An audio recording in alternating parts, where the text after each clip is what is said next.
Magandang araw po, welcome po sa aking channel, Love9 TV. Patalasasan po, meron po ba kayong mga properties na napapabayaan or non-performing assets? Plan nyo ibenta, pero wala kayong oras sa pagbenta nito. Kung ito'y pagkakatiwala nyo po sa amin, tawag lang po kayo sa aking numero, usap po tayo, gawin ko po ng video for free. Yes, libre po, wala po kayong babayaran. Tutulungan pa namin kayong mabenta ang inyong property. Kami na po bala sa marketing, sa boosting or paid ads. Even sa tripping, hindi na po kayo mapapagod sa pag-entertain ng mga buyers. Kami na po bala sa lahat. Tawag lang po kayo. Nandito po tayo ngayon sa Tagaytay, Nasugbu Highway, kung saan meron po tayong bagong video presentation, isang commercial property. May lot area po ito na 3,361 square meters. Ito po'y titulado, buhay po ang may-ari, kaya wala po kayong magiging problema sa documentation o sa transfer ng title. Along National Highway at may frontage na 30 meters more or less. Ito po'y nasa mataas na lugar. Ang estimated elevation above sea level ay 2,028 feet. Ang kagandahan po dito sa property ay meron pong patag na lupa. Compare dun sa ibang mga property binibenta dito ng mga overlooking na kung saan halos puro slope po ang terrain.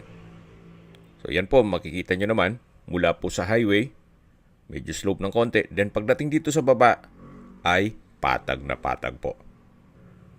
At kung sakali man po naghahanap kayo ng mga heavy equipment, yan pong nakikita nyo ay for sale po yan. Gaya ng 10-wheeler, then itong excavator, loader, at meron din pong mini dump truck na 6-wheeler.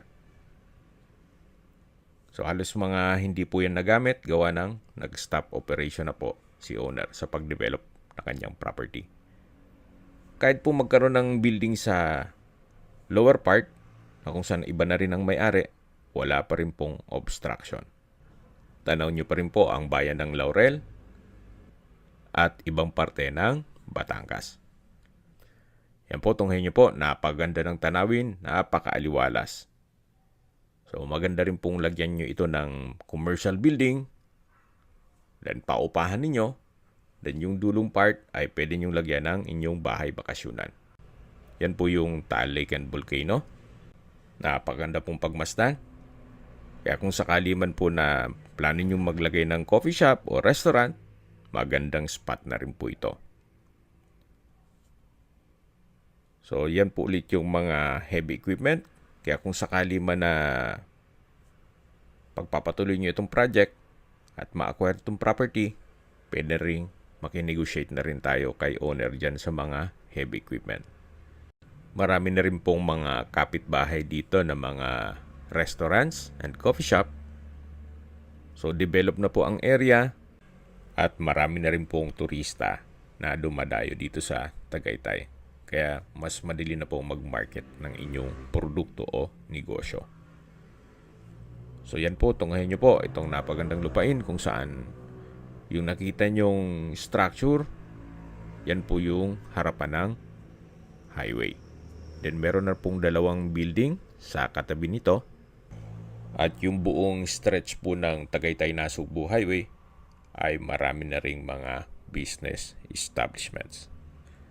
Okay, habang pinagmamasdan nyo po itong kapaligiran, pag-usapan na natin ang distance, location at travel time. Mula po sa Twin Lakes, isa sa mga pasyalan sa Tagaytay, ang distance is 2.6 kilometers at ang travel time is 3 minutes. Then mula naman po sa Mindes Crossing, ang distance is 6.3 kilometers at ang travel time is 11 minutes.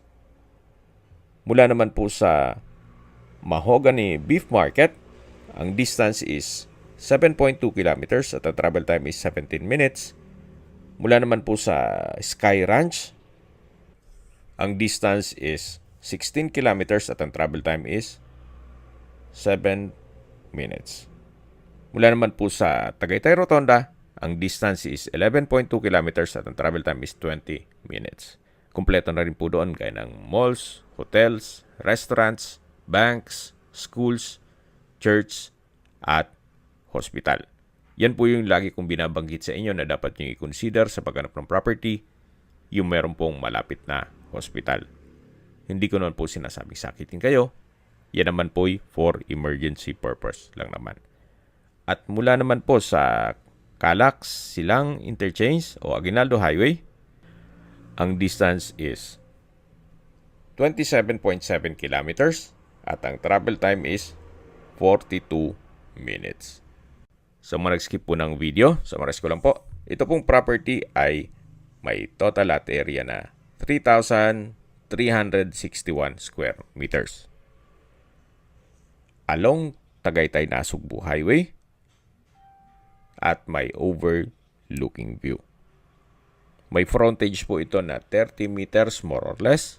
At tungkol naman po sa dokumento nito, ito po ay titulado, buhay po ang may-ari, kaya wala po kayong magiging problema sa documentation o sa transfer ng title. Sa presyo na po tayo. Binibenta po ito ni owner sa halagang 35,000 pesos per square meter. Kung may mga katanungan po kayo o gusto magpaset ng tripping dito sa property to, tawag lang po kayo sa aking numero. At sa mga kababayan naman natin nasa ibang bansa, meron po akong Telegram. Sa mga iPhone user naman, may iMessage. Meron din pong Imo, Skype, Viber at WhatsApp. Same number lang po, 0917-316-3399. Sa mga nagtatanong naman po ng aming Facebook, meron po aming Facebook page na Nov9TV at Facebook Real Video. Meron din pong TikTok at Instagram. May ibang YouTube channel po kami, the Nov9TV channel, Nov9TV Listings, Nov9TV On The Spot, Nov9TV Updates, at Nov9TV House Rental. Sana po naibigyan nyo ang video presentation. Paki-like and subscribe na lang po sa aking channel para ma-update din po kayo sa aking future listings. Kung sakali po hanap nyo yung mas malaking sukat ng lupa, meron din po kami ibang listings na pwede nyong pagpilian. Huwag po kayong mag-atubiling tumawag sa amin. Then, let us know your budget para malaman namin kung anong property pwede naming ilong sa inyo. Sa lahat pong viewers, subscriber at nagtiwala po sa amin, salamat po sa suporta. Ingat po kayo lagi at yung pamilya. Maraming salamat po.